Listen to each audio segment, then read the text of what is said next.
Welcome to the GreatBase Tennis Podcast. I'm Steve Smith along with Andres Barbosa. Podcast episode 146. Appreciate you being back in the house. I'm glad to be here, Steve. Thanks. I had to make up for it for the Colombian Wi-Fi episode. No, that was great. The international call-in. Great friend, great contributor to podcast, my podcast coach. Got to get a plug for your hat, Swarthmore. Tell us about it. Yeah, I've worn it before here, but Grant Dill, tennis player for Swarthmore. I've had him since he was in third grade. I met him. His brother Morgan played for Wake Forest. Started coaching those guys when Grant was in third grade. I want to say Morgan might have been fifth or sixth grade. So it's crazy to think that all these years later I still keep in touch. It's getting a long time in the game here. So, and then when you add in the fact that last time I had Nicholas Garcia with the Hopkins hat, had him since he was 4 years old. It's a long time. Third grade. And four. How about four? That's pre-K. With longevity, not many teaching pros get the opportunity to coach someone that number of years. University of Texas, great place to visit. My son was playing a match against the University of Texas, and there are a number of coaches that I've trained that are still based in Texas. So Michael Center was the coach at that time, and he allowed us to run a workshop, and I had two pads of paper, one like yours and one like mine, and one said 5 years and one said 10. And it was just to write down someone that you could think of that you've had the opportunity to coach for 5 years or 10 years. And the lists were very short. And sometimes it's because the parents, they'll get transferred or they change jobs, they relocate. But many times I do think that there's too much bopping and shopping, looking for a different coach. But and I think there's two sides to that. Sometimes, hey, my kid's been here they have to give the coach a fair amount of time. I'd say a year. If things aren't really improving in a year, it's like, okay. But when people do switch programs, junior programs, many times they just go 5 or 10 miles down the road with, I believe Ed Weiss, you're our fact checker. He was. He played at Swarthmore. They won a national championship. I was he was a coach. No, he's a player. Oh, okay. So he's a gentleman who was a guest on our podcast. Oh, no. So then wait a minute. There was a book that Faulkner, he was a coach? Ed Faulkner, I believe in the 60s, I would say that he was the most celebrated or most popular, most well-known tennis teacher. He's right up there in the 60s. He went to Cornell, and he didn't get a degree. He just took classes that would make him a better tennis teacher. And to my knowledge, in the room behind us, we probably have 500 tennis books. It's the only tennis book written where it shows club players, for example. It's illustrated where they're leading with their elbow. I think too many times in tennis, we're just talking about the very best players. So I believe he was the coach of that team, and I think the tennis center is named after him. When I went to visit Grant last summer, I believe I took a picture and sent it to you. That the name of the facility was like a big plaque above the courts. Yeah, I know Ron Woods, who is there's two coaches I know by the name of Ron Woods. One in Texas, who was very instrumental, leader with the USBTA, and then Ron Woods, who was USTA. The first director of player event with the USTA. I know he directed Faulkner camps, and they may have been on the Swarthmore campus. I feel like he was the coach, but I'm being not taking my job seriously because I can't even confirm that fact. With Miami sports, let's go through that. How are the Heat doing? I don't want to do this because we did this in March with the Hurricanes in Florida Atlantic, and they both lost in the semis. So okay, we'll skip that. The Panthers and the Heat are up 3-0 in both series. So let's just keep it as is. And I got to watch a hockey game with you now. That's a fun experience. I would say that the Miami Ice were first. The Miami Heat. They were first, and they should have, instead of being the Florida Panthers, they should have the Miami Heat basketball team and the Miami Ice. I think that would have been cool. No pun intended. Well, back in the day, they were using the same arena, right? The Miami Arena back in the day. I'm not sure. I remember watching them play back in the day. I wouldn't be able to tell you that. But here's something on sports teams. The Vancouver Grizzlies, they didn't quite make it in basketball in Vancouver, and they moved to Memphis, and they should have been the Memphis Presleys.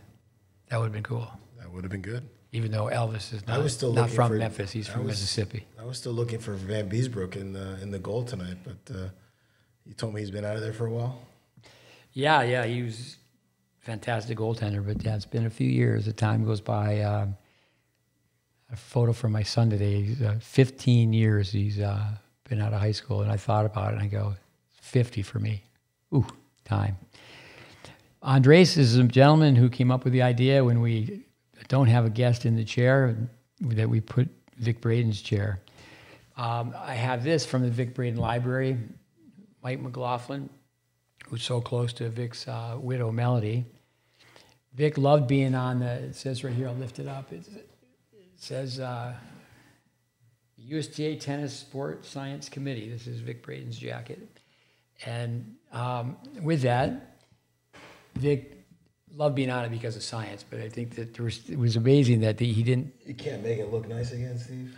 They didn't have him on there every time, and it was just... I guess too many times it's the doom and gloom, but... so this says USA Tennis, so where's the story? That's a USTA. But I understand that, but didn't Vic have the rights to USTA, and then... Vic had the United States Tennis Academy. I was there. I remember him. He was called... The USTA used to be the USLTA, United States Lawn Tennis Association, and actually Vic called himself Fat Albert before Bill Cosby did. So Fat Albert said, "Yeah, no problem," and no discussion on dollars or what have you. But no, again, Vic Braden, people misinterpreted him so much back in the day because he was just so funny. He was like a professional comedian, but the rationale, what's the science behind it? But let's go forward on a few things. Well, we got to transition from Vic to Andy. We can't go.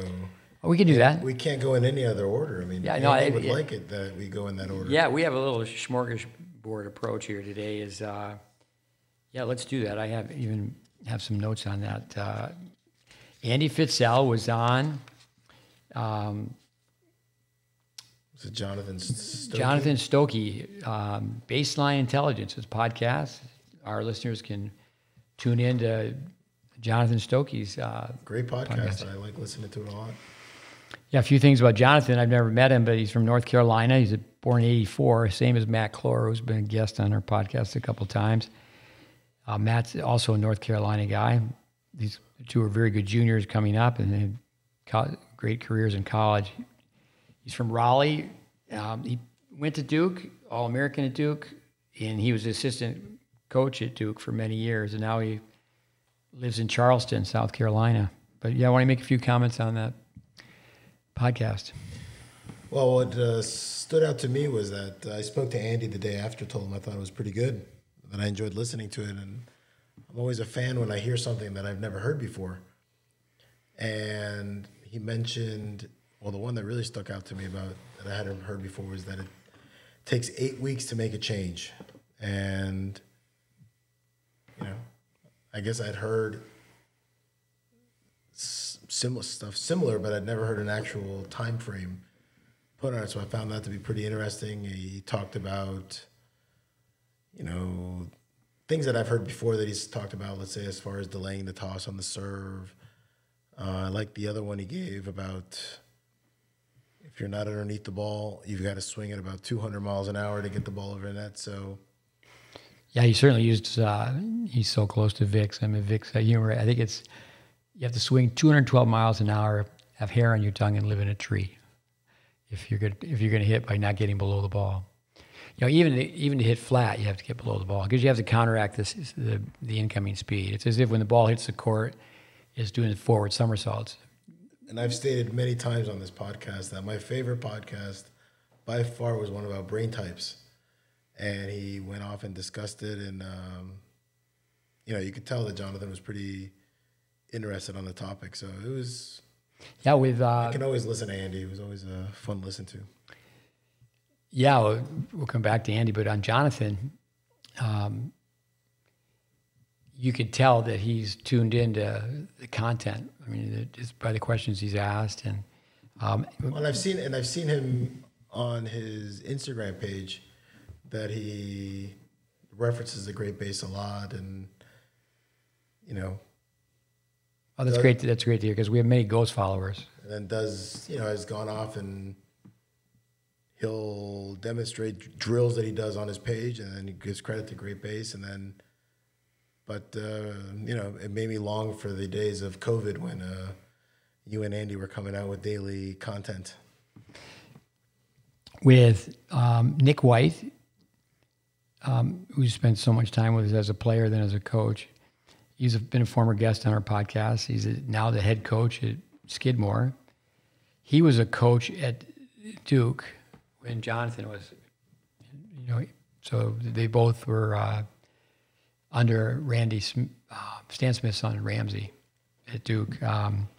So I think, I can't say I know for sure, but that I think certainly I know from talking to Nick, they spent a lot of time talking tennis. So I think, I'm guessing that was his introduction to what we do.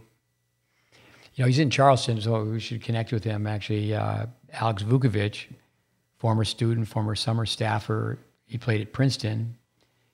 And he teaches in Charleston, South Carolina. He teaches a free clinic every Saturday morning, and he definitely has a very solid understanding of what we do. I remember that name. Yeah, he was on a podcast. He's in love with the game. A takeaway for me with Andy, I've known him 20, 25 years. Just how somebody says something is you don't want to get any bad reps. And then coming back to change, he asked the question about myelin, which I thought was excellent as well. And it all ties together with people ask me about the changes we recommend for their game, and I have the wise guy answer. People have heard it before. It's like, how long is it going to take me to change my game? And I say a little less than the ice age, because if you're thinking about how long it's going to take, you're not thinking about making the change itself. True, but I did like the 8 weeks because it kind of gives someone an idea of time frame. And when you went back to when you were talking earlier about the player-coach dynamic, I think a parent-coach dynamic. I think it's important for a coach to have a good plan as far as a good layout and an understanding of how to execute a change or anything, instead of just saying it'll happen. I like the 8 weeks. I thought that was a nice, you can be off a week or two, something like that. But I think it's a good idea, and it gives someone going into the adventure of making a stroke change, knowing, look, it's going to be potentially rough sledding here for 8 weeks, but at least it's a timetable. So I thought that was. Yeah, but no, before we went on air, you asked me about your player who's going to be playing the NCAA tournament this upcoming week, starting tomorrow, about her serve and her grip. And I said, wouldn't it be great if she could hang out with you all summer? If you're out there with younger players, just show up and, take the summer. I like what you're drawing from that is give them a set time period. So it's not like, well, we'll see, with... it's a tough sell. Yeah, but, the myelin, the substance the brain produces through repetition, we always tell people be a myelin farmer. I got that line from Kevin Records, a high school coach. It's like what Andy said, you just don't want to have a bad rep. Another thing I heard Andy say, that it's like, okay, I really like that. And I think that's where you got to hang in there. We call them the golden nuggets, that somebody and you've heard them talk about tennis.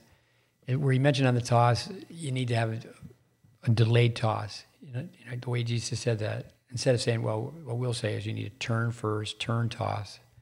But people right away, especially the trophy look, they just go straight up with their toss.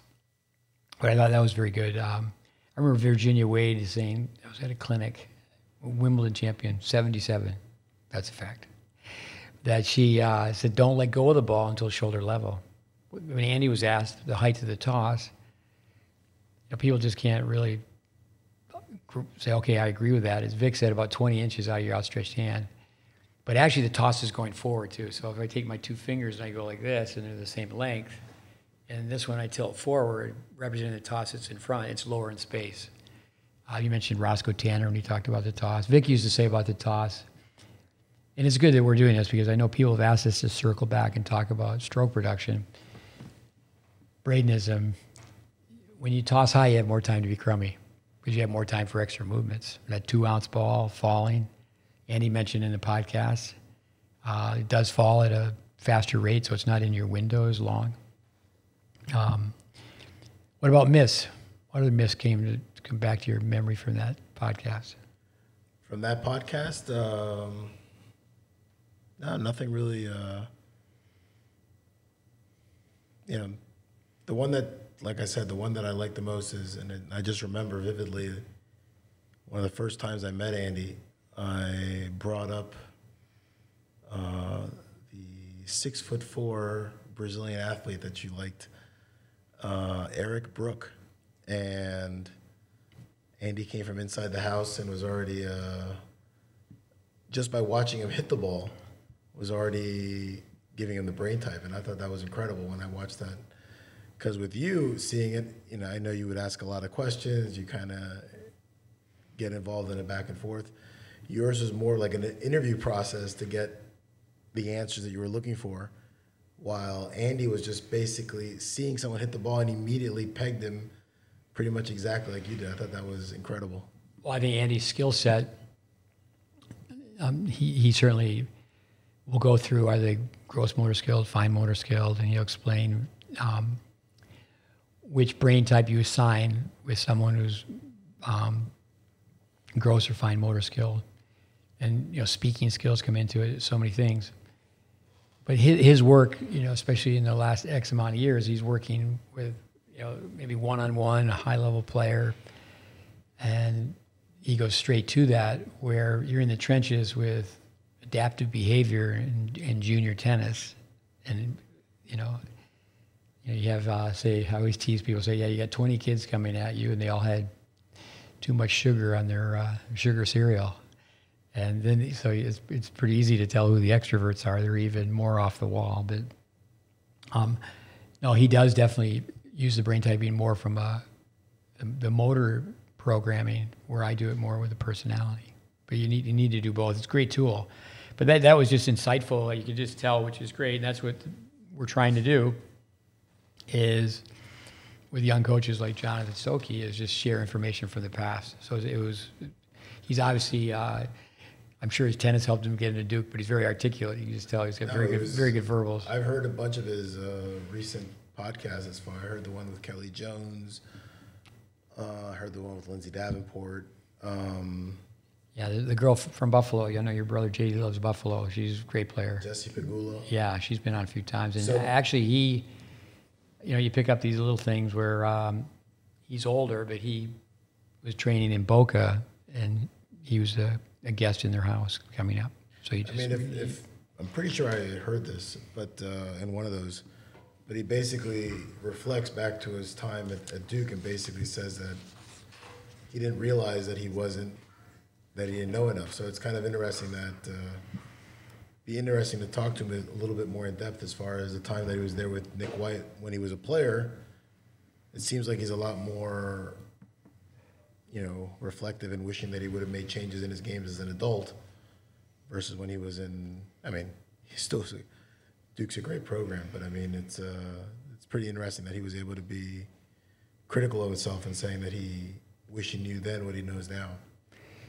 Duke, what a beautiful campus. I was in Raleigh, and one of Dave Anderson's students who I'd met going out to Dallas, a student at Duke, class act, and he insisted that we come over to Duke and practice and have a meal on campus. What a beautiful place. I gotta throw in a Miami reference here. We have Virginia that won the national title yesterday, and Andres Pedroso from Miami is the coach. I think that's back-to-back that they won. Oh, I don't know if it's back-to-back. I should know, but they've won 6 out of the last 13 years, I think. Something like that. 6 out of the 11. I want to say it's back-to-back. I'm going to go out on a ledge here and say back-to-back. It might be his third. His third. So congrats to Andres. I've known him a long time since we were little kids. I'm a little older, but he grew up in Miami as well. So phenomenal guy.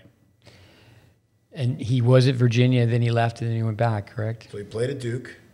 And yeah, he was the assistant under Brian Boland. And then they won a bunch. Then he left for a while, was working privately, and then he came back. So didn't miss a beat there. Won national titles right away, basically. You know, Duke, I always wanted to go to Coach K. He used to have a, maybe he's still doing it. You know, even just because he's retired doesn't mean he's not running. He used to run a camp for coaches. And you know, it was always in I think it was in September before the basketball season. I was on an airplane one time.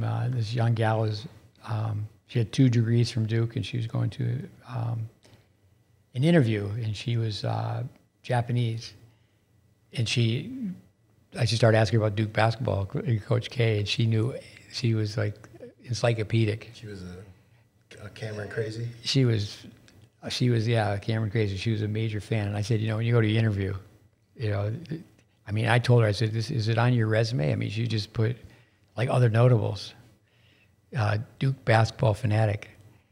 And I was dead serious. I said, you know, I've been in that business of training people to get jobs, resume tech.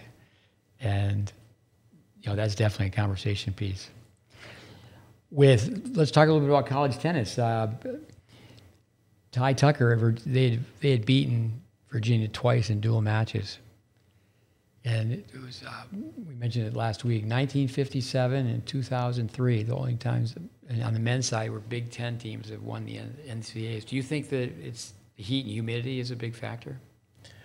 I mean, I do know that we are at the time of the year where the humidity is through the roof here with all the rain down in Orlando and entering the summer months here. I mean, that could be it. No, one of the players that we're going to watch in the morning, he's going to Europe to play for 6 weeks. They said, you know, when you get back, it's going to be, when you get off the airplane, it's going to be like, you'll actually, when you get out of the airport, it used to be you had to walk across the tarmac when you get off an airplane, but now that's not the case. Unless you're in certain countries. I get a kick out. I kind of laugh when you're in a certain country and the airplane lands and it's raining and you got to get your luggage and carry it on the inside, carry it into the airport. But so this young player coming back from Europe, he leaves the airport and he's going to be like he walks into a sauna. I mean, it takes a while to acclimatize. But I don't know about the big, you know, could be, but could be a lot of reasons. I mean, I remember when I was in college, when we had guys that, you know, I won't say any names, that basically just tanked because they were ready to go home. They just really could not wait to get, you know, and the prospect of winning, especially as they eliminated the wild card into the U.S. Open for foreigners. You know, a lot of these guys were like, "Yeah, I don't think that's right. I think whoever wins the NCAA tournament, singles and doubles, doesn't matter where they're from, they should get the wild card." I think they should change that. But then I think they only made it for Americans. I remember one year, not too long ago, Wake Forest, I think it was a year after they had won the team tournament, their best players weren't playing the individual tournament. The team tournament was over and they left, which is unfortunate. I understand that it's in the cards for the individual tournament to be in the fall. Did you watch? I know you're going up there tomorrow I watched in the afternoon. I watched the women's final. I did not get a chance to watch the men's final. I didn't get to see it on TV, so I missed it. But saw the result. Yeah, I watched the women's final. I've communicated some with Dave Secker. He's been a guest on our podcast. I'll ask him to come on, and one of my text messages was to him. It said, "I'm sure you're tired hearing people say great run." Yeah, semis, finals, it can't be fun. I mean, it must be. Well, actually, Colette Lewis, those of you that love junior tennis, she and her husband do a great job. It's a blog. Just go to Zoo Tennis and you can read all about junior tennis players, college tennis players. She wrote a great article. It's just well written. It's so well written. It's like, well, okay, if you didn't see the match, you'd get a really good feel by reading the article. It made you feel like you were there. What are your comments from the women's final you watched? Well, actually, now before I talk about that one, I did going back to what we were talking about earlier about myself coaching these guys when they were quite young. I got a kick out of watching.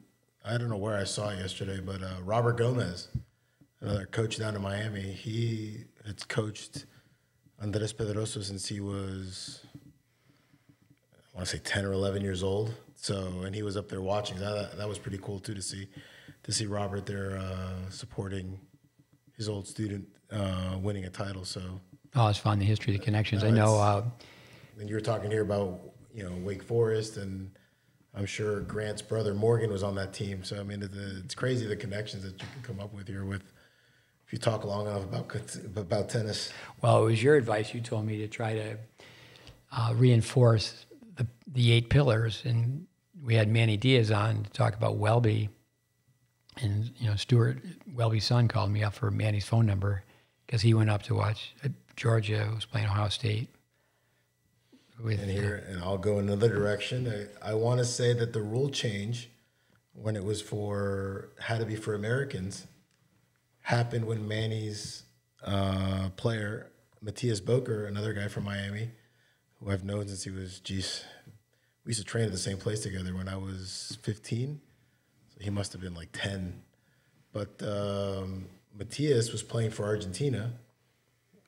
I want to say the first year that he won it, they made him change to a U.S. citizen to be able to get the wild card, and then he won it again the following year. So all roads here, Steve. We can just keep going back and forth. Circles. I remember Matthias. Yeah, he won it twice, and I don't remember who won the match, but I remember it was like in the 30s, which is very cold for Florida. If it's in the 30s, generally the wind's blowing as well.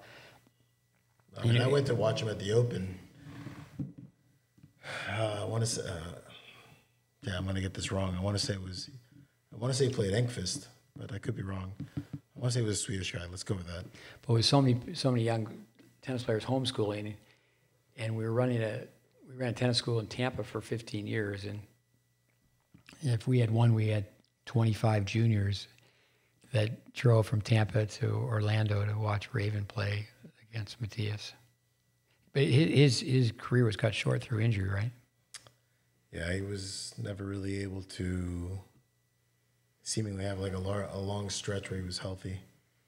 What a beautiful game. I saw him about a year and a half ago. We had a mini reunion here in Delray.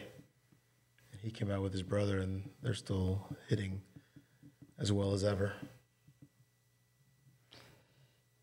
A young boy who I met, I would never say I coached him. I mean, I was on the court with him for a week in Switzerland. His brother plays at Harvard, but he's on the team, Jeffrey von Schnellenberger. I have to get it correct. I always think of a hockey player who had a very similar name. But he was a football coach who had a similar name. Who's that? Howard Schnellenberger. Yeah, there you go. I said it wrong. Oh, okay. That's the gentleman. Say it again. Howard Schnellenberger. He's the one. Get off on a tangent. Digress. Next time I have bacon and eggs for breakfast. Next time you have bacon and eggs for breakfast, remember the chicken was vowed, but the pig was committed. But so he won quite easily at 3, playing for Virginia.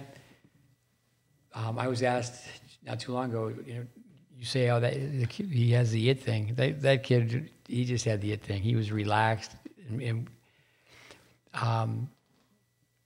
win or lose, they have great competitive skills. If they're up or down, it's like they're not an emotional roller coaster. The people have the it thing. It's kind of like coming back to ice hockey. One of my brothers, he didn't panic when he got the puck. That's where it happens to so many people. They get right around the net and they just jam the puck and they just don't wait a millisecond, 2 milliseconds, 3 milliseconds, 4 milliseconds. Just wait a second or two to do one more move to get get the We got a get the puck dedicated up high. podcast here for you to talk solely about hockey. Oh, we could. We had the supposed Rocky episode that you forgot your notes for, but Yeah, I mean, with ice hockey, I mean, I don't watch it during the year because you could watch it every night. I just watch it during the playoffs. But really, with tennis kids, they could watch it from a character standpoint. But Yvonne said it sounds just like tennis. Yvonne, who produces the website or the podcast, they're make it simple, do your assignment. You hear that word deep all the time. Get it in deep. And it's just, the competitive spirit, and it's really we're winning all the battles. So I do think if you understand one sport, you understand the next. Anything else on the women's match? all right. So I haven't spoken about the women's match. Yeah. I was so eager to see the NC State girls or ladies play doubles. I was expecting them to be all over the net and a little bit. I don't know if the nerves got the best of them or what, but I was surprised that they lost that doubles point, to start the day. And then, obviously they've got a great player at number one, but. Well, NC State had beaten UNC in the conference final, ACC final.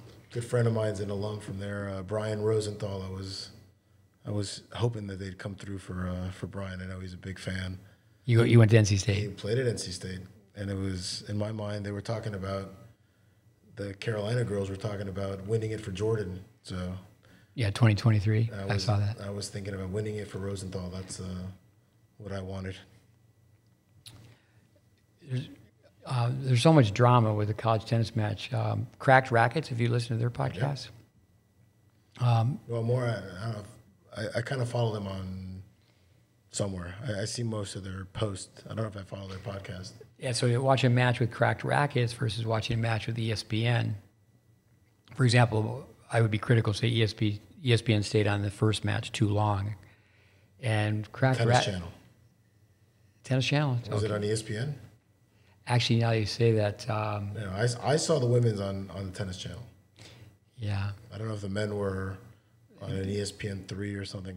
I missed that one. I think I saw this the other day at ESPN on ABC. It might have been ESPN on Tennis Channel. I'm not, but anyway, the Cracked Rackets just jumped all over the place. Go to 6, go to 4. I mean, they've got a tremendous passion for. I think it's on their Instagram page where they, I think recently started something out where they people send in videos of the best points of the week. And, they're doing a great job trying to promote college tennis. And I know I sent text to all the kids that I coach currently saying that, to me, that's a great environment. It's an awesome environment. You see all the other athletes from the other sports that come in to cheer on their friends. That's a great, I remember, was it Wayne Bryan that used to always say that if you want to get kids into playing tennis, take them to a college tennis match. And I kind of feel like the NCAA tournament is an NCAA match on steroids, basically. It's that much better. The University of Illinois has the name of their facility is Atkins Tennis Center. And I was put on the committee while it was being built. And, I just told the coaches, actually, when it was being built, it was the coach, Jennifer Roberts, who spent so much time with, she became the women's coach. And it was later where Craig Tiley became the men's coach.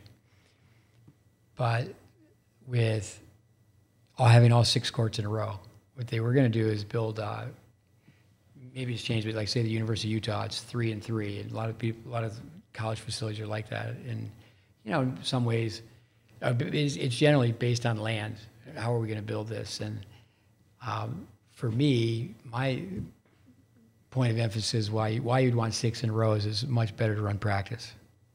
You see all 6 courts, but for the spectators, and that's what Cracked Rackets, when you're like say at Lake Nona or at these major campuses, and the coaches talk about how the scoreboard now, the jumbo scoreboard that they have at the major college campuses, you can be on court 4 and you know how everybody else is doing, and that's where you'll see a coach, have a player perhaps take an injury timeout, so the momentum will will change, and that's what they really covered with cracked rackets. It's like, okay, the match, this is happening now, and this could happen now, and it was very, very well done. I know I played at FIU, and basically we used to play on the 6 courts that went straight up and down, and the women always played on the 3 courts, on the 2 banks of 3. And I went the other day actually for the first time in ages to catch a women's match. I saw the FIU women playing it against Maryland, and Julie Berg, who's now like, I guess, second in command at the athletic department. She, back in the day, she was one of the top trainers for me. She was phenomenal. When I saw her, we reconnected as if it were yesterday, and she told me that they were redoing the 6 courts that come in a straight line. So I agree with you. I think it's a way better environment to watch a tennis match than having the 2 banks of 3, but yeah, we could be the exception. With the doubles, Dave Secker told me that at North Carolina they started tagging some balls up the line instead of going to the middle. But also, too, it's a little bit of stage fright. I actually thought that UNC had won the title many times, but that was the first time they won it. But I guess they had won 7 indoor, right? Because they've been, like Ohio State has been on top for so long. They've been in the top 5 forever. Hats off to Ty Tucker and his coaching staff. But same thing with UNC. They've been on top, but I didn't realize that they had won. It was great to see Tyler Thompson. I believe I got that right. The assistant coach. He used to be the William & Mary coach when he recruited one of my girls way back. Yeah, they were together a decade ago. So yeah, he's great for him. I mean, he's a good guy. The current head coach and Brian Calvis, Calvis. Yeah. Yeah, it's interesting from a recruiting standpoint. I remember he recruited a player I coached, and it was just very refreshing. I just remember Brian telling me, we only have 1 spot, and she's number 3 on our list. Usually you don't hear that. It was just like okay. You just knew where you stand. It's kind of like with the 8 weeks. Give it 8 weeks. You make a change. I remember Tyler recruiting Olivia, and just came out of nowhere. It was a complete surprise when he came out and recruited her, and he was a great guy. I remember that. 10 years ago. Just doing a lot of math tonight, Steve, going back and reflective thought over here. For me, I've trained a lot of coaches. There's ups and downs with every job, but I think with college coaching, we always tease and say, well, you get foreign players, so the parents are only there 1 weekend out of 4 years. That's not really nice for the parents, but that's a coach's joke. But with, your season comes to an end. Like junior tennis just keeps on going, but it's like, okay, all right, this is the finale. Can we get to the national tournament? Can we do well in the national tournament, win the national tournament? Then it's like, okay, we got to regroup next year. But with junior tennis, does it go that way? It's like just again. No closure. I can't fathom how these North Carolina girls are going to go out there and play. Now they're going to play the individual and the doubles. It seems like zero time to celebrate their national title. Well, most coaches will tell you that their players are drained. It takes so much focus to go through the team tournament. So many comments from me. One in that match is the gal who closed it out. Now I'm just like the kids where I have a telephone, and obviously my telephone skills are pretty slow, but I've got my telephone right next to me, and I got my computer on my lap, and you can read their bios. And the gal from UNC who closed out, she was nominated for being an all-state high school basketball player. I saw that. I actually saw that same thing. I saw that she was a basketball And then also, player. too, is that, I don't know Brian, but I've talked to him on the phone and been introduced to him, is that, he's my size, and this girl's, they're both being interviewed at the same time, and she's like 2 inches taller. I was amazed how well she spoke. Yeah, that was great. I can't imagine it being 18, 19, 20 years old and being that calm, cool, and collected. Well, I think that's one positive of climbing the ladder in tennis is you can develop very good speaking skills. I mean, the more you're interviewed, it's like Jimmy Connors won 109 tournaments. He was pretty good in the interview. You know, I think Del Potro was the first one to say, he goes, okay, this is what he'd win a tournament and go, oh, yeah, because he just, of course, he wasn't speaking his native tongue as well, but yeah, and you can, the players get better at it, as far as, and it's not really just the trophy presentation. They pretty much all say the same thing, but when you hear them start to be interviewed, I watched the men's Division III final, and between who? It was between Tufts and Case Western, and Case Western, their coach. They're out of Cleveland, and the coach was with he was with Ty Tucker at one point. Should have his name, Todd. It's a Polish name, but they won, and then the gentleman who was playing won for Tufts. He ended up winning the singles. He's already won. He won the national individual title, and if he could have pushed it to 3. Now Nick White had been the assistant coach at Tufts.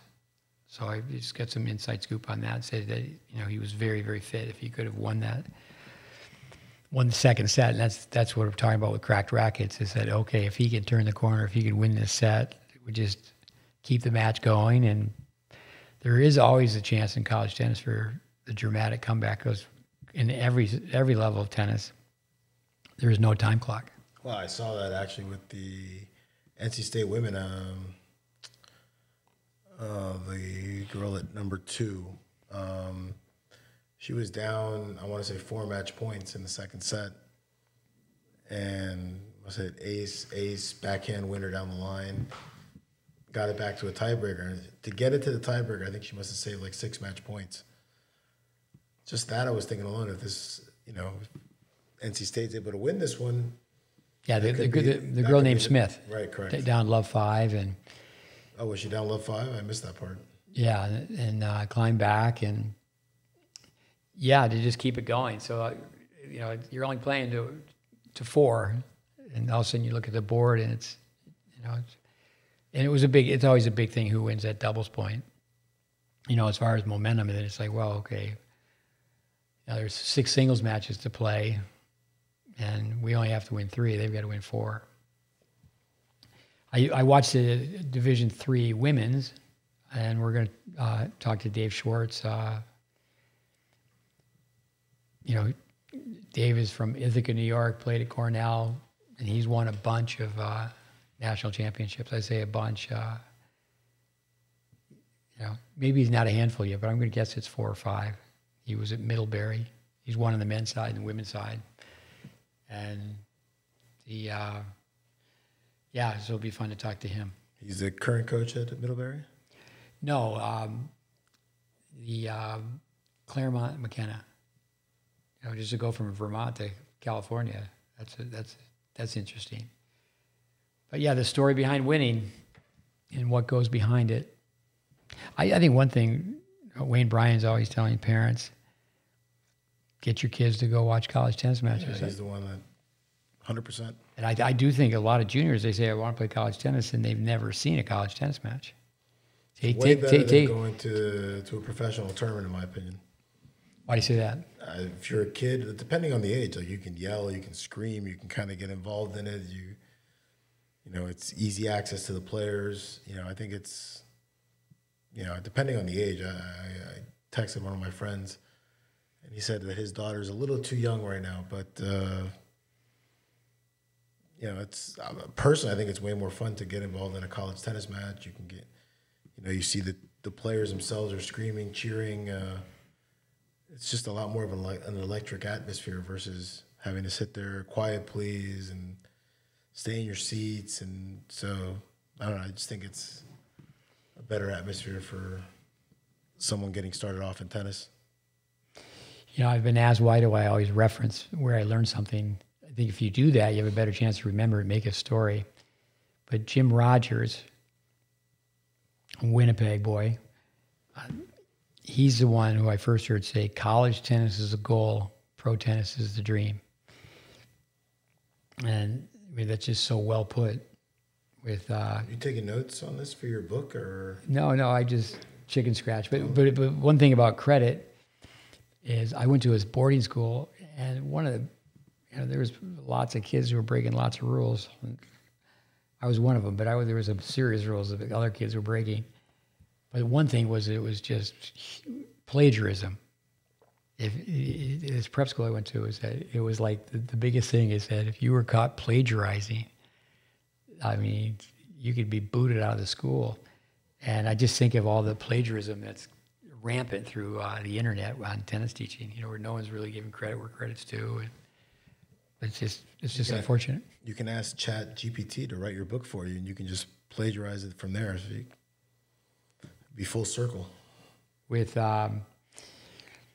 let's do this. Coco Gauff, you sent me some things to read, and you sent me that Coco Gauff is going to be coached by Rick Macy, Serena Williams. Is that rumor or is that fact? That's I'm not sure if it's a fact, but I want to say it's a rumor. But I guess I saw it in an article, so maybe it's a little bit more than a rumor. But basically, I read the article, so I would agree. Okay, so yellow journalism. But basically, yeah, it'd be interesting to see. Like, Rick's been dying to get back in the spotlight, I guess, with after the movie. So let's see if he's. It seems like a tough change. I mean, he makes it seem like it's going to be a relatively quick, minor adjustment, and that it can be done in an off season. I think it's I think we mentioned this before in a previous podcast. I'm shocked that more players didn't use the COVID break to make some serious changes in their games. I mean, yeah, no, I heard. I don't know if the off season is going to be enough for her to make that adjustment with her. I heard Kyrgios being interviewed, and a gal asked him this great question. Well, when you're going to come back behind that great serve, you're going to be serving volleying, because he said he was working on his game. And, that's just a great question. But from where we're sitting, if there wasn't a wall right there and you could hit golf balls, this is from all my days as a caddy. I've never really played golf. But 3 or 4 shots that way, there's a facility, a gentleman from Egypt, he was top 10 in the world in squash. He has 5 squash courts. He had 1 huge tennis court and a padel court. Now he took the tennis court out. He has more squash courts and more padel courts. But Brandon Flanagan, who and he's helped us with a podcast, he took me over to meet the gentleman who had the indoor tennis court, because possibly we would use it for filming. And when we were there, he has a gym, and Coco Gauff was there. And I remember Andy, we were just waiting around and talking to the gentleman, and like everybody, mentioned her forehand. But at the time, her little brother was on the court, and it wasn't a lesson, but he was just playing. And the one thing about the curriculum or pathway that we put together, it's ideal to say, okay, the sooner the better. For little, we need to help beginners. This is how beginners should start. So when you talk about Coco Gauff making a change, and everybody's just openly, everybody, televised matches, podcasts, talking about her forehand and making a change. But just going back to that afternoon, and I said, well, really, the horse is out of the barn. She's up and running, and she's, at that time it wasn't the case, but she's been 1 in the world in doubles, top 10 in singles. It's just like college coaches when they inherit or they recruit, they start with an 18-year-old. It's a little bit different than if you're with an 8-year-old. But go ahead, what do you think about? This is going to put the 8-week theory to test here. If she can make the change. But, well, I think it's all, the trust factor.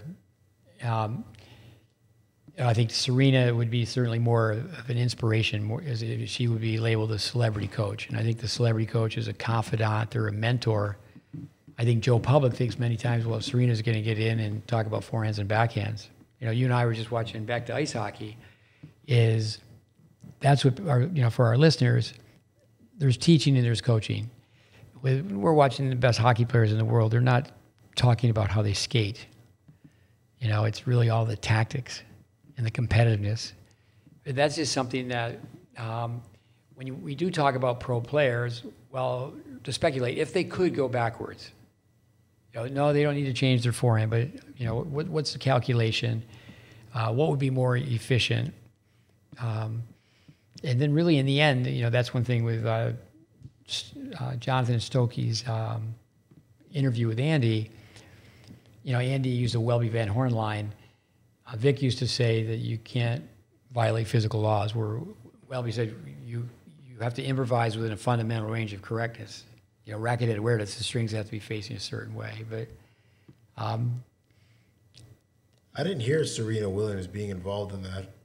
Did you read that separately? Or? Well, it wasn't part of the article, but then I was told that she was going to be part of it as well. She's not. Coco Gauff is managed by Team 8, and Patrick Mortigolo is obviously supporting, and he's been supporting her since she was 10 financially. And then with that, you see her with right here, 4 golf shots that way. She'll be in that gym, and there's 2 trainers from Mortigolo working with her. But she hasn't necessarily had Mortigolo tennis coaches. And yeah, I really think it's like the lawnmower. I think I could take a lawnmower apart, but that doesn't mean I could put the lawnmower back together. And most people have not really done that technical work. But it was in the article. It was John McEnroe said that no one could analyze strokes better than Rick Macci, correct?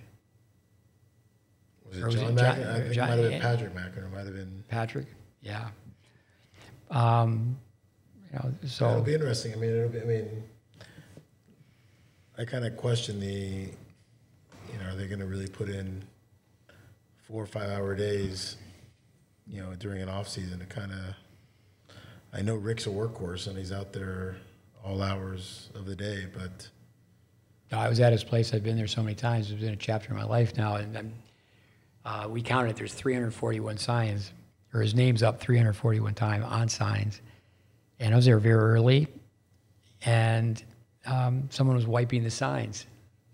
Just a towel. Someone has a towel. I go, oh, okay. It was Rick Macci. He's a worker. No doubt about it. Very passionate. But I think you said the 8 weeks. She has a lot of money, and she has a lot of time. And could someone convince her, someone in her inner circle?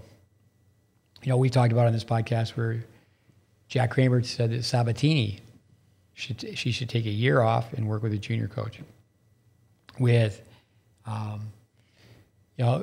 It's very interesting to talk about people who have made changes. And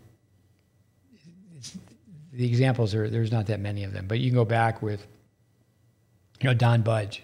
He had a Western grip on the forehand, changed it to an Eastern. 38, he wins the Grand Slam. You go back even before that with Bill Tilden, he didn't have a backhand grip. And his father was mayor of Philadelphia, and back then, people didn't really have a coach, but they were wealthy enough to have someone feed him balls, and he changed his backhand. Can you, off the top of your head, can you name pros that have made changes in their game? I know there's lots of players that have made changes with their stance on the serve and but I don't know if it's really a true change as much as it's just a cosmetic change, where like where Monfils basically his whole career with his feet together in a platform stance, and then there was a year or so that he was going pinpoint. So help me out. What's Silich's first name? Marin Silic. So he made a change. He changed his toss. He's working with Ivan Nisevich, and you got to guess that Goran said, "Hey, toss like me," and he tossed low and out to the right. Novak's service got a lot better while he was with Novak. With Goran, but with Goran, Federer said he asked him a question about Silic's game. He said before or after he changed his serve.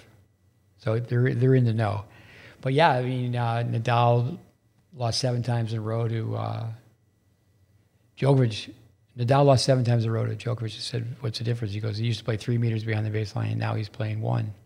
But yeah, he used to have the racket go like this on the forehand side, and he tinkered with his serve.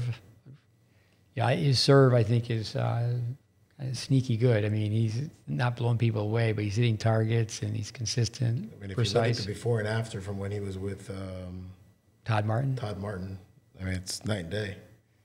And you're kind of seeing something similar, but nowhere near as drastic with Yannick Sinner now. You know, obviously, we talk about Welby Van Horn. Todd, Welby used to say, here would be a person to copy. He was very, very well taught. But when someone comes off the tour, I remember like right away, he went right to the front of the line, and I was at a USPTA national convention, and he's a headliner. I mean, he was 4 or 5 in the world, and class act, and I certainly could promote the college game because he played at Northwestern. But yeah, I think that it's like with Lendl. Tony Roach said you're too greedy and you're too cocky.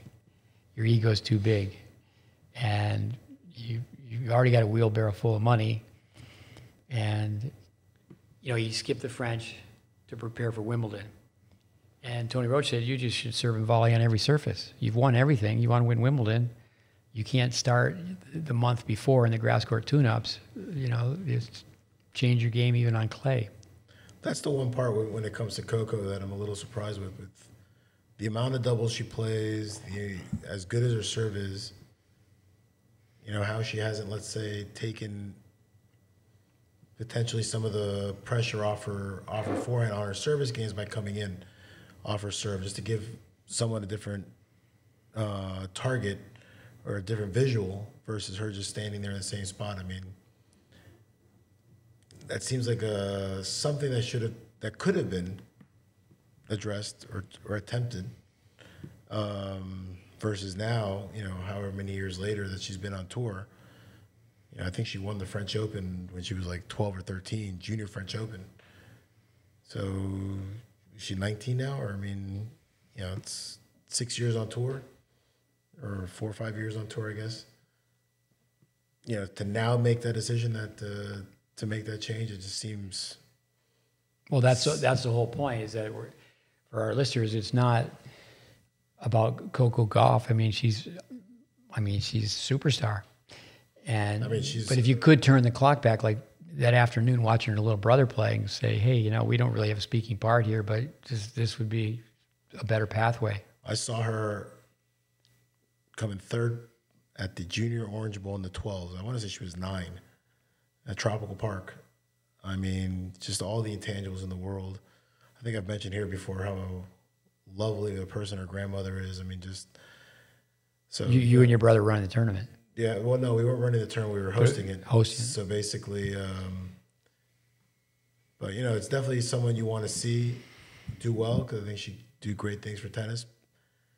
Oh, class act. But I mean, it just seems like an ambitious. If you dig deep on YouTube, you can watch her workout. Doing like she's 9 years old and she's going through physical workouts. I mean, she was just trained like a champion from a very, very young age. I remember you being with us. I mean, actually, we were staying at your parents' place in Miami, and Victor Lilov won the 12 and under Orange Bowl. I mean, you were there when we talked to him during the changeover in the finals. Coco Gauff that year, I could have it backwards, but she played 18s in one and 12s in the other. I think that she played the 18s in the Orange Bowl. But anyway, I can remember being with Matt Clore. He was with the USGA and at the Eddie Herr, and I was with, the private sector. I'm with players at the Eddie Herr, and he said, hey, let's go watch Coco Gauff. And we both were saying, and so I think that she was, it was for sure. It was the Eddie Herr where she played the 18s. And we're just talking to ourselves. Could you imagine if someone was really helping her from a technical standpoint? Because it was missing, way back then. Coming back to Jonathan Stokey, Milan, she's hanging on that racket the same way that she did when you saw her when she was 9. And that's where our sport, for the most part, people don't understand basics. It's funny now that we were talking about Todd Martin. It reminded me, was Todd Martin coaching Marty Fish when Marty Fish changed his forehand and was going taking it straight down on the backswing. I want to say that was in Australia one year.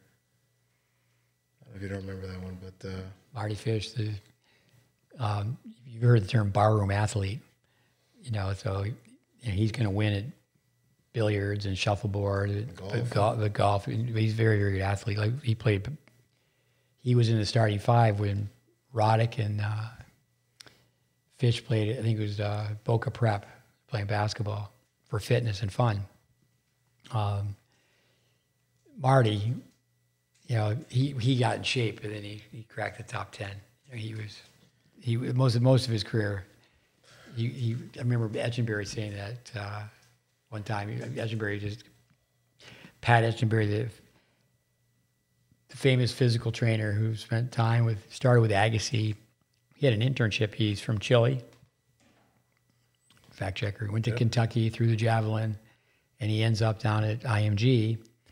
And then he worked with these famous players. It was Sampras was there a little bit, but Agassi and Courier were there every day. The sooner the better in every aspect of the game. Even like say,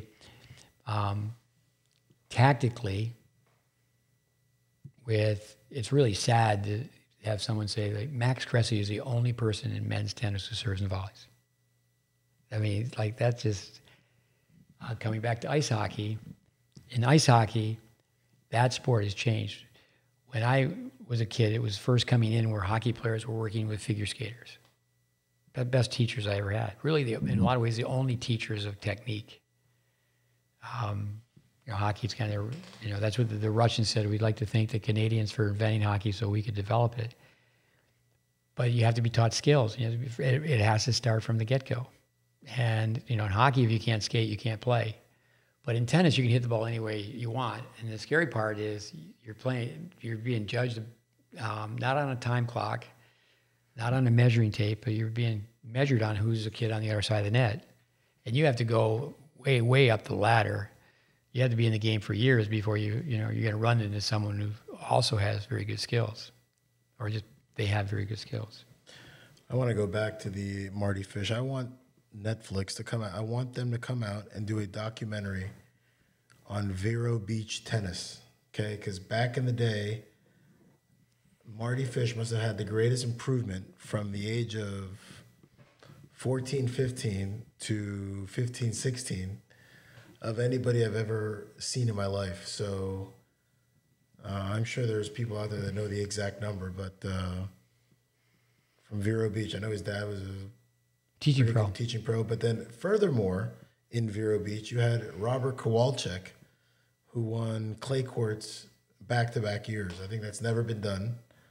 So I want to know what was in the water there in Vero Beach, and what was that? They were a little younger than me, so in the late 90s. I want to know what was going on in the late 90s in Vero Beach tennis. That is a winning documentary, so whoever comes up with it, thank me later.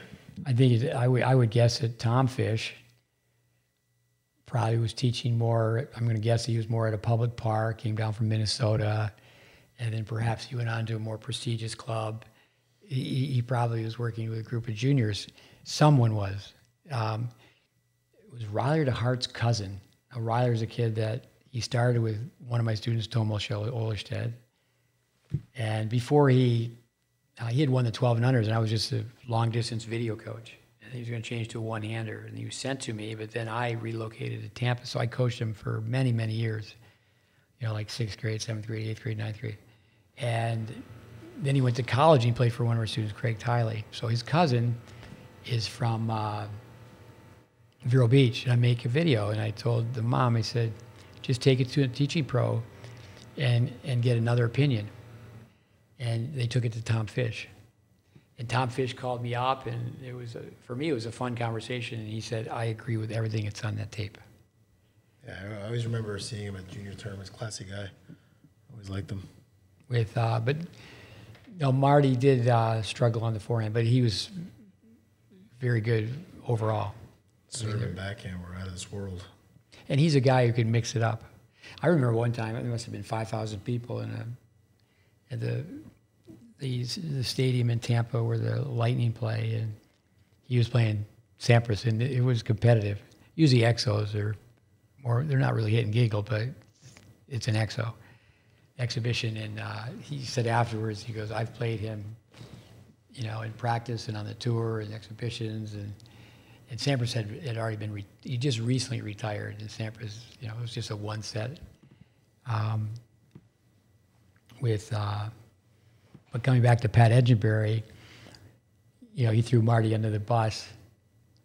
And I do think in that documentary on Marty, on the mental depression, they threw Jim Lair under the bus.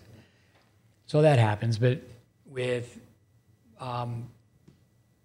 Marty and his dad with the tape and his skill set, that I'm throwing him under the bus, where if he got super fit, he would have had a much better career. But what Edgenberry said is that he talked about working with Al Order, who said, hey, Coach, I talked to you about tomorrow, and it was New Year's Eve. He goes, okay, he's not going to practice on New Year's Day. He goes, instead of seeing you at 5:30, can I come in 30 minutes late tomorrow? But he said with Marty, he goes, Marty's going to celebrate his birthday for a week. You know, family, friends coming in, and you know, you just hear things. You know, with that's one thing about some of these guys who don't go to college. The guys who go to college, they party for a while, and so then they go through that experience. And there are stories where the touring pros hit college campuses, and because they missed out on that. They missed out on that fun. But coming back to change, Paul McNamee, you know, that would be somebody, if I think, for Coco Gauff and people in her corner to talk to. He totally revamped his game, and he took a serious amount of time. He did it through training at Harry Hopman's. But, you know, he went from a one-handed backhand to a two-handed backhand, and he changed grips and changed playing style, and went back and was more successful. But, you know, like say Jennifer Capriati was away from the game from injury and such, and it's like you said with COVID, do they actually work on things? Do they come back and have they taken some time? Years ago, there weren't exhibitions. You go way, way back, and American used to take 22 days to get to Australia by boat. And people would sit around talk about tennis, and I don't think that's part of our culture, even in junior tennis, making changes in your game. I went to Spain in about, was it 2002, 2003, to the Sanchez Casal Academy, and then Pato Alvarez was there as one of the coaches. The thing that struck me the most about that trip was seeing how everybody would sit down for lunch in a big round table and talk tennis. You know, and basically, you know, it was, you know, I can speak from experience down here. You know, most of these kids want to disconnect from tennis at a certain point. You know, they've got too much or whatever, but there it was literally, they played 3 hours in the morning, maybe did a little fitness, and then they went to lunch. And lunch was a continuation of almost of the morning session. Now, it might not have been 100% a review of the, you know, it might have been watching a match on TV and talking tactic. You know, and that's one big thing that I think that, you know, so many kids homeschooling nowadays, but I just question the amount of quality time that's being put in. It's almost 5 hours of doing, you know, the same thing over and over and over again. But it's nothing, you know, and again, at Sanchez Casal at that time, you had a young Andy Murray that was there. You know, that guy to this day still seems like a lover of information, but just basically always learning. So that was the thing that, you know, I know people talk about the Spanish system and double rhythm and forehands and kick serves and that.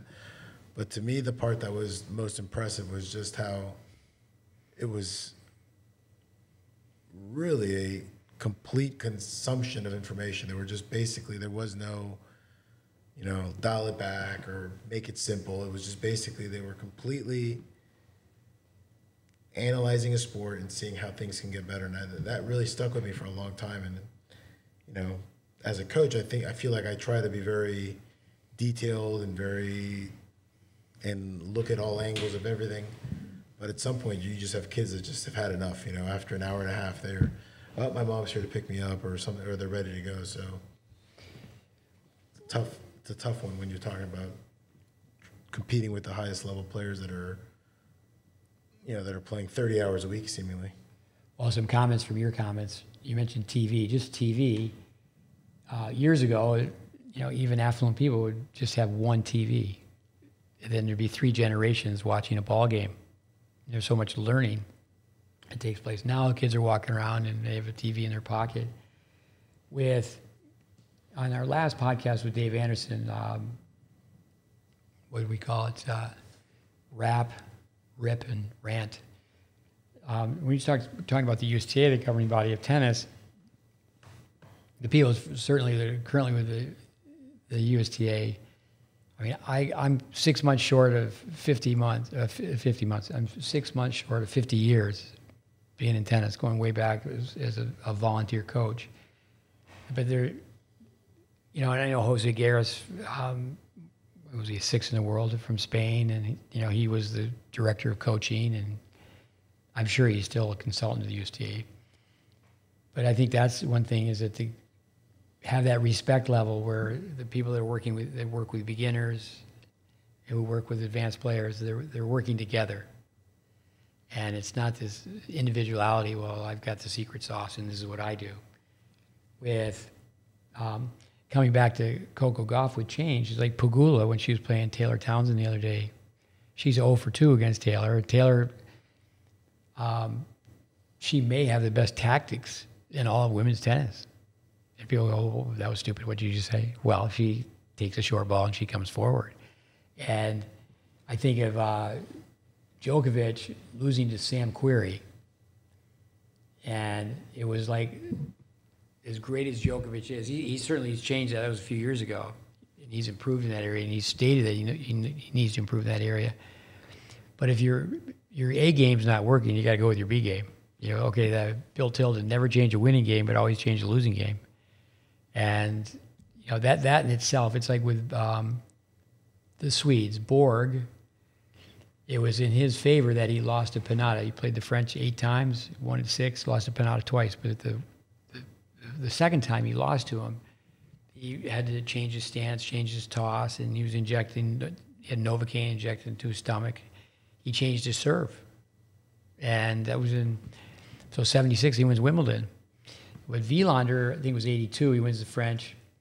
And by 88, he had definitely changed his game. You know, he wasn't just staying back, not missing. You know, he could play one-handed backhand approach. And he won, he didn't win Wimbledon, but he won Australia on grass. But there are many examples of change. Like, say, Sam Querrey, I remember being in a meeting that Rob Krychek set up. And, you know, the meeting didn't go anywhere. Paul Rodert, who was an intern under Gideon Ariel, when I was an intern under Vic Braden, it was his, I would say at that time, the number 2 and number 3 person working for him. They were like, what are we doing in the room? And I remember just saying, you don't want the Sam Querreys of the future to volley the way Sam Querrey volleys right now. And that's not taking a shot at Sam Querrey. I mean, here's a guy who's, been a fantastic tennis player, but you just bring the science into it. How could Querrey have hit a better backhand volley? And I just don't think that type of intellect, I'm sorry to say that word, I mean, it's come across like I'm insulting people. You know, like, say, a Roger Federer has been told that he just loves information. And I would say, well, you know, he didn't start using analytics to 2017, if that's, I've heard that from some accurate sources, but if he was privy to a mountain of information that Braden accumulated, I don't think that the TV commentators, I don't think that and certainly that's not something that a player needs to hear during their playing career. But once they're done with their playing career, it's like, how can we improve our sport? And, education has to be at the forefront. It's funny that we were watching after that podcast we had the other day, we were watching the Alcaraz-Struff match. And, on a clay court, you saw Struff come into the net 50 times. And, he had his chances in that match. And you look at someone, let's say, like Kyrgios, you were mentioning him about COVID and serving and volleying.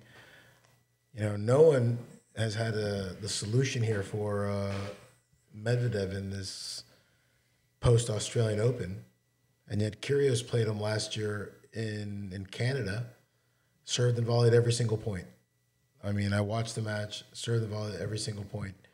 And then at the U.S. Open, they played a few weeks later, and he played him completely differently. So it was interesting to see a guy like Kyrgios, who people do not give credit for as a intelligent tennis player. He basically went out, served big, came in and just dumped volleys short, as he's prone to do. But with Medvedev standing as far back as he wasn't going to get it. Go back and they play at the U.S. Open. Medvedev moves up in his court position to be able to handle the potential volley a little bit better.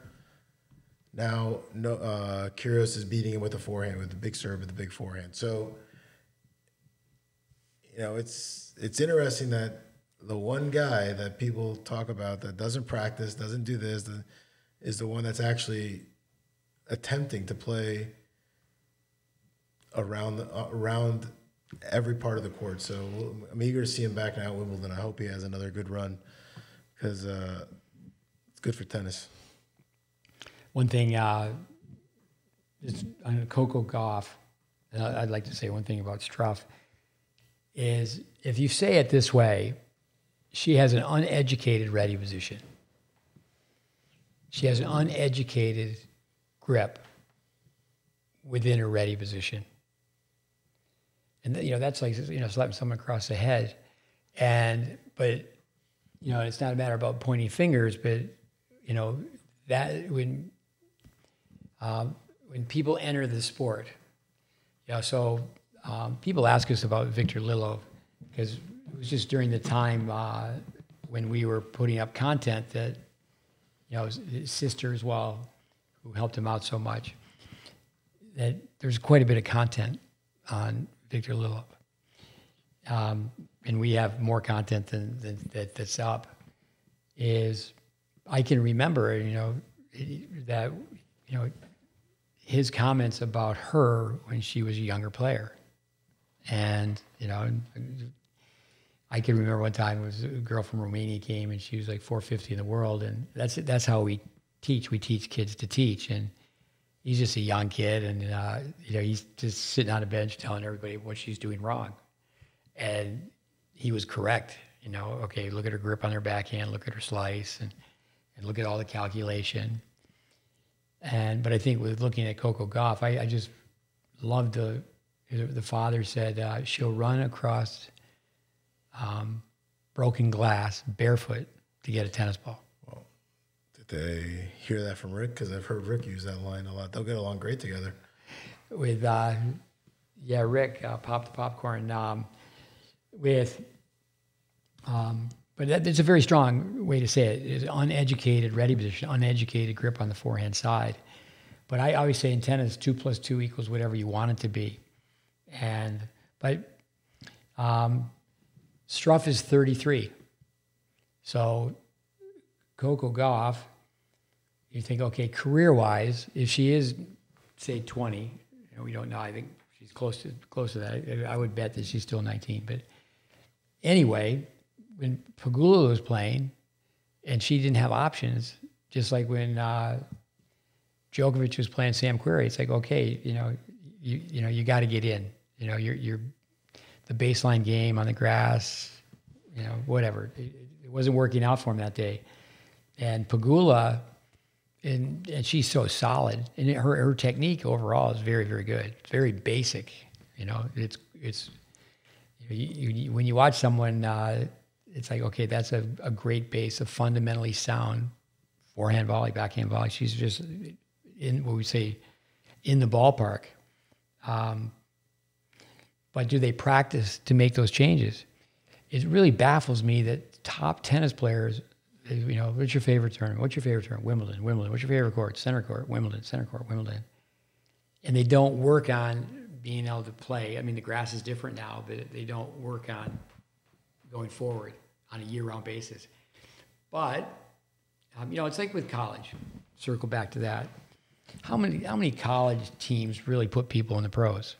At the Division III men's doubles, I was really disappointed in watching that because it was like every time it was just both teams, I formation, first and second serve, and the server was staying back. But that's not the coaches have taken those teams to the national championship. It's not a shot at them, but it's like when those young kids, they've got to the point where they're in a national championship.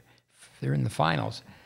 So that the parents, a mountain of work, the kids, a mountain of work, blood, sweat, and tears, but they did not work on playing doubles the right way when they were younger. And that's our industry. That's our industry. And, it comes down to, I want to make everybody happy. You want to win now. And if you look at it, say, okay, Borg, back in the day with the bad grass, where he had such a great athlete, he did come in all the time on grass. But how he hit a backhand volley, and his backhand volley would just die. He didn't drive the backhand volley. And years ago, it's crazy to think that people used to call that a European volley, because people come in with a continental grip, and the racket head would go way down. Where the kids that were playing years ago in California, the courts were white. They were playing on cement, and they were coming in and they were tagging the volleys, But the lesson with say Struff, and I know Andy, we talked about that. He spent a lot of time on the court with him because he practices. Andy spent time with Henry Squire. He's 33 years old and he's still getting better. And I think this is one thing too, is to be aggressive. I think a lot of times the people that we're trying to influence, they think of being aggressive it means you go to the net. But, I mentioned these four players. You take Sampras, Navratilova, Agassi, and Graf. And it's 2-2. But they're all aggressive. All four players are aggressive. Where Agassi and Graf were aggressive as a baseliner, and Navratilova and Sampras were aggressive as a net rusher. I think what you said about we want to review strokes. I think what you said about to take players like Alcaraz and go through his strokes. Why don't you comment on that? Yeah, no, I guess you asked me about people wanting you to review the forehands, the backhands, the serve. Stuff that you and Andy did within the first 20 podcasts. And I said, why mess with, that was really well done. Why mess with it? If anything, go out there and take individual strokes and break those down if you want. Break down the Alcaraz serve, break down the Tsitsipas topspin backhand, break down the Shapovalov serve, go off and, break down the Taylor Fritz forehand return, go. That seems like it's something that's going to be a little bit more educational for those that want to learn about techniques versus just rehashing the same episode. They can just go back and listen to what you guys did 2 years ago, which was really well done. No, I think that's a good point. Taylor Fritz was playing the player from China, Shang, and they were just playing so well baseline to baseline.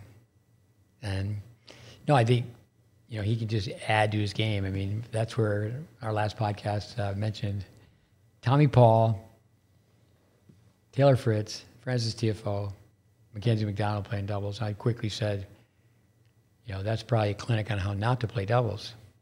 But when people hear that, it's like, no, they're all great players. But anybody that's saying that is not really. I guarantee you those guys were betting for dinner for that match. They're using the doubles there to get ready for for the singles. I mean, the one that I mentioned to you from 2 years ago, watching Feliciano Lopez and Tsitsipas playing doubles at the Miami Open, and watching Tsitsipas stay back on first and second serve, that was baffling to me. Watching him play doubles, I mean, I thought that Feliciano Lopez and them were auditioning for a coach-player pairing. I thought he'd be having him coming in, nothing. So yeah, and then he stuck off. I guess he signed on with Philippoussis. But I think it's a brain drain, where the court's 36 feet wide. So you divide it in half, it's 18 and 18. And if you've got an aggressive partner, you have a partner with a very good serve, when you're serving volleying, you don't have to even cover 18 feet. So then you come in, you split step. Now the racket's 27 inches, so let's just say 24. So the racket's about the same length as your arm. So you got 4 feet this way, and you got 4 feet this way. You know, but then we're split step in one step. So, you know, people just need to study. It's like with, you know, Agassi was a batter and Sampras was a server. And Pitcher. Pitcher. Thank you. What does Mike Agassi say? That you know, Andre should have been a golfer. He could have had a longer career, made more money. You know, you just read these things, right?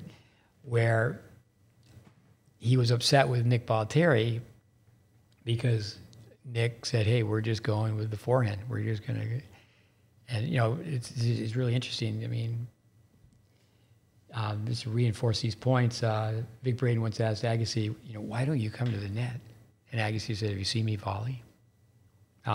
Even Federer, that I trust my forehand more than I do my volley.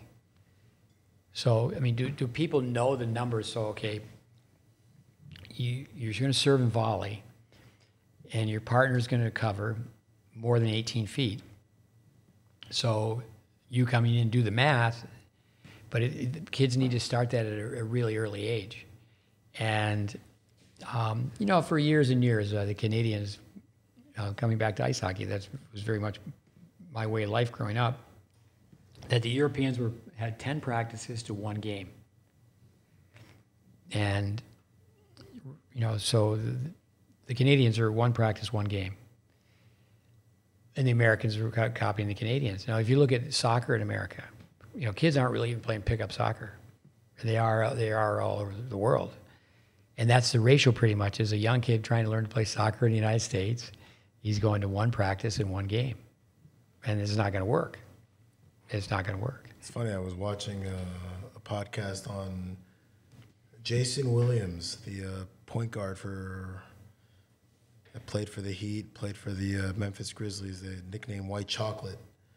And he was, you know, my father used to always tell me, Pistol Pete Maravich, the best basketball player I've ever seen. So Jason Williams is Pistol Pete-like in the sense of the passes that he would make. And he was talking about how he doubts that you'll ever see a player like him again because there's no creativity. The kids are never going to be on their own with a ball, you know, experimenting, you know, those passes. And that everything is too structured going in there with, you know, their AAU coaches or whatever. So I found that pretty interesting when thinking about it in terms of tennis. Like, there's gone are the days that, you know, guys just go out there and, you know, play 5 sets with your friends, you know, so. Yeah, I'll come back to this. I said it earlier. I guess I didn't say it on air, but just repeating something you said is that I love this line. You said, they're a one-trick pony. And the one-trick pony pretty much is how people play tennis. They're just looking to hit a forehand. You know, clones taught by clowns. Everyone's playing the same. And now, in all fairness, turn the clock back. You take those 4 young men, Fritz, TFO, Paul, and Mackenzie McDonald. Biggest word in the dictionary, when they were younger, someone said, no, this is how you play doubles. You know, you're going to serve and volley.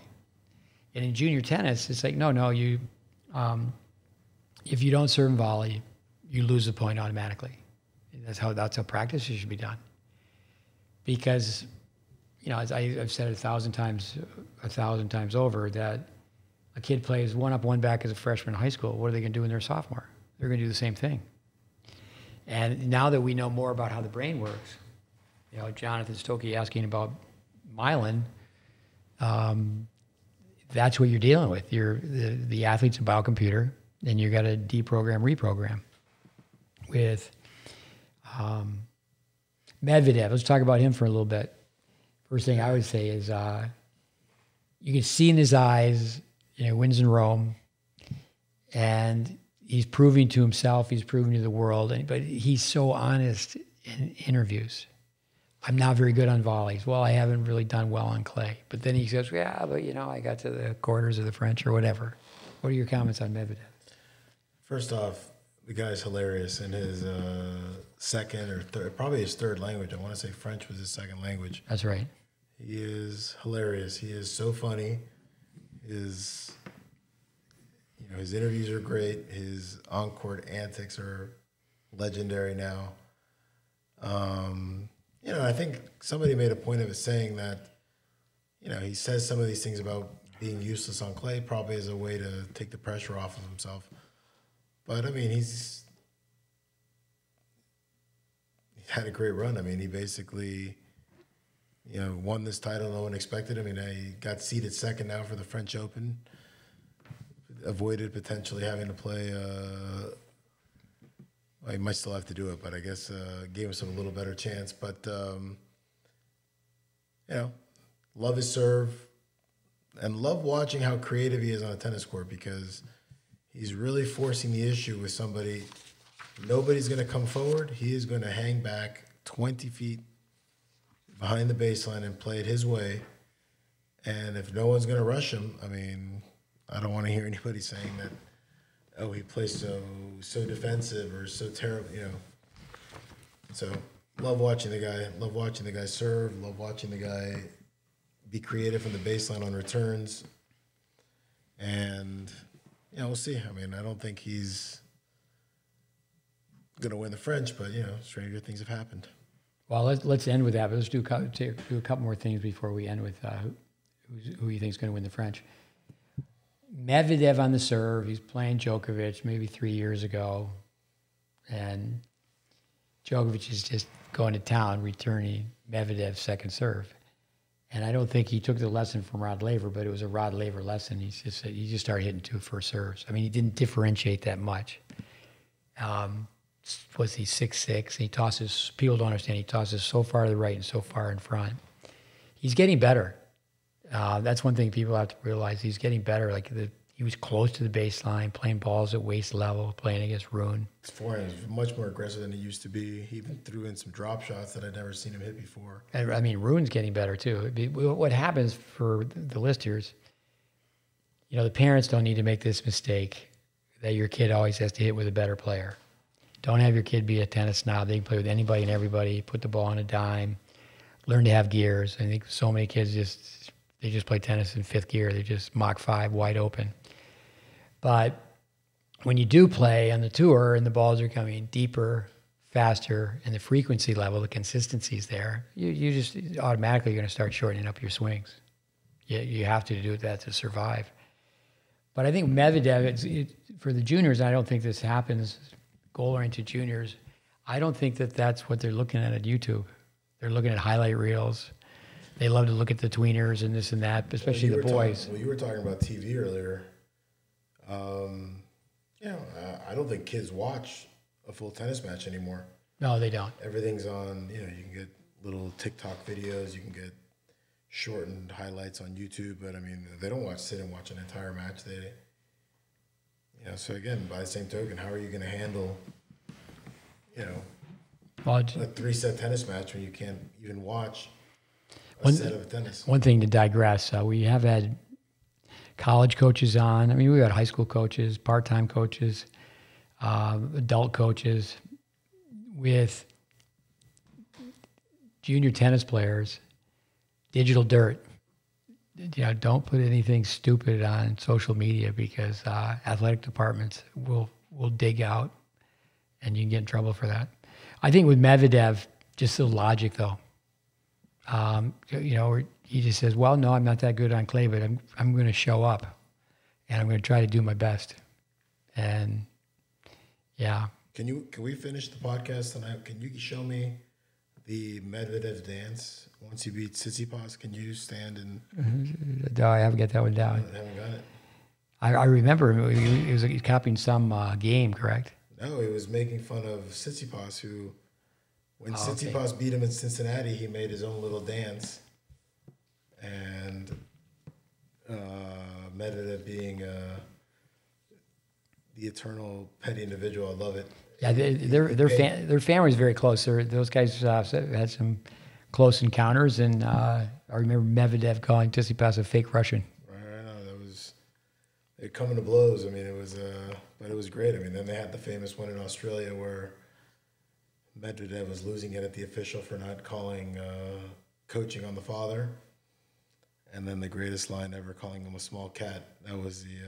Well, things like that happen in the heat of the motion, or the heat of the moment. It's like with Federer's wife in a match where Federer's playing Wawrinka.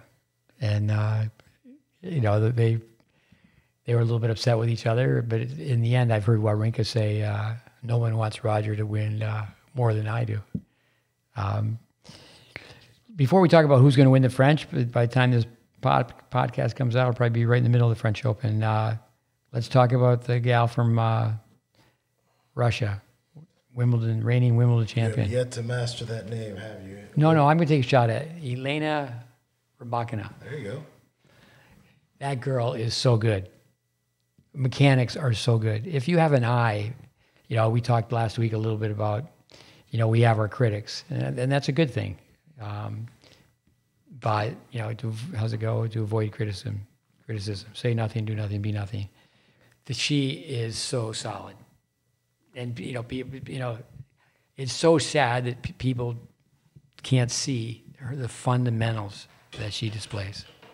What are your comments on her? She won Rome, right? She won Rome. I mean, it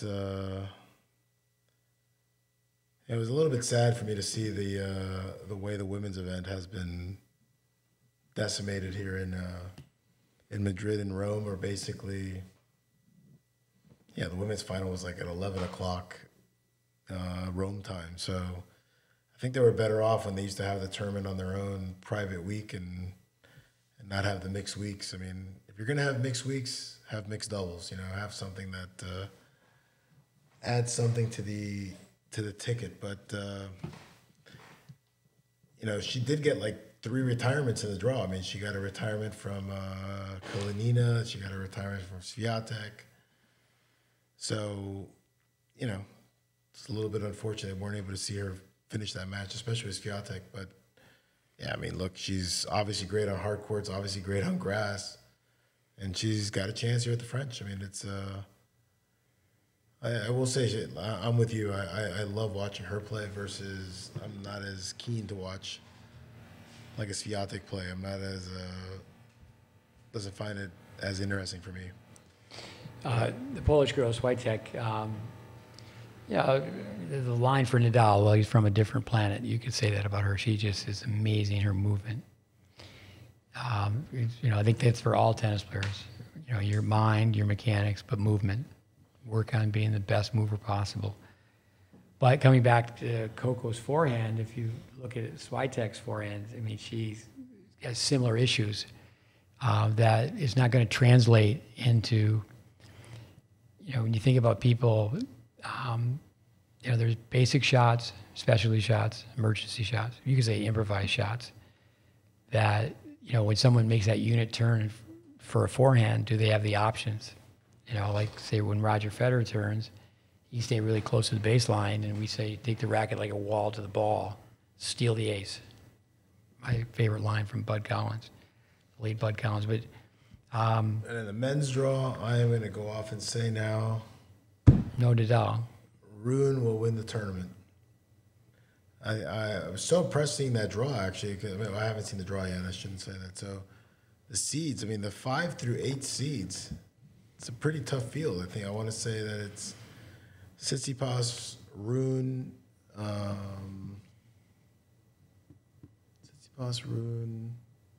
Rublev, and someone else. I forgot. But, I mean, I thought it was if the seeds hold up, it's going to be a tough quarter for anybody. So But I'm going with Holger Rune. You don't think Djokovic can win? Because of you always hear 5 sets. I mean, it's one thing to beat him in 3 sets, but to beat him in 5. I'm going Rune.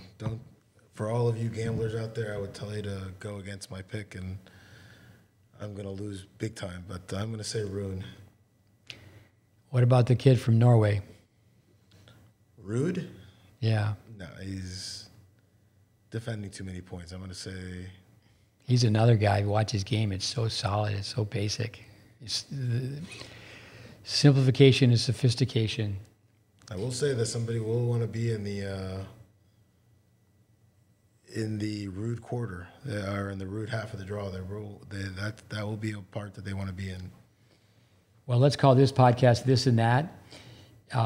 We can ask college coaches in our upcoming interviews what they thought of having Division I, Division II, and Division III. I know with rain delays, one of the events was supposed to be on Tennis Channel, but it wasn't. Correct. I didn't see the men's final, so yeah. I saw it, but I saw it on NCAA.com. I guess it was because it was played at a different time, and they weren't going to not put the Rome Open on.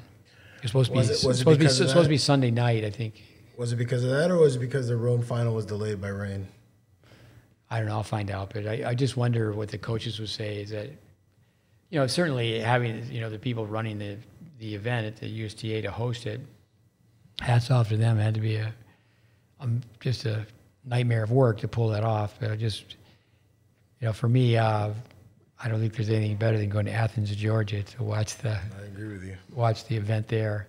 I know it does favor the University of Georgia, but to me, that's just like such a great venue for that tournament. But what a display to have all 3 Division I, II, and III at the same place. But thank you very much for your time, Andres. All right, Steve. Thanks for having me. That was fun watching a hockey game with you. You got to do that again. The puck luck, the bounce of the puck. There are some tennis players. Bjorn Borg, Ivan Lendl. There's many people that played Jan Tiriak, that played hockey, that played tennis. Steve throwing rats here at the house. Yeah, that's an inside joke. The Scott Mellenby, the old rink, there's a rat going by. He took a hockey stick, a puck, he shoots the puck at the rat, kills the rat. They read an article about it, and there was, I guess, like 500, 800 plastic rats thrown when they would score a goal.